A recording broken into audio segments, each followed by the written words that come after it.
ভাবো যদি ঘুরে আসা যায় পদচিহ্নের ধারাপাতের সাথী হয়ে। ছিল কত মানুষের বিচিত্র সামিয়ানা, এ রঙিন শহরে ছিল কত যে ঠিকানা।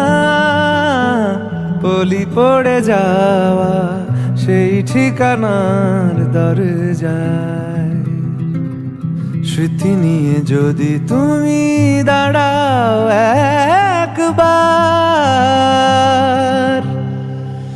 ও খোলা আছে দ্বার, এসো বারবার। ক্লান্ত তবু জেগে আছে আজও এসো।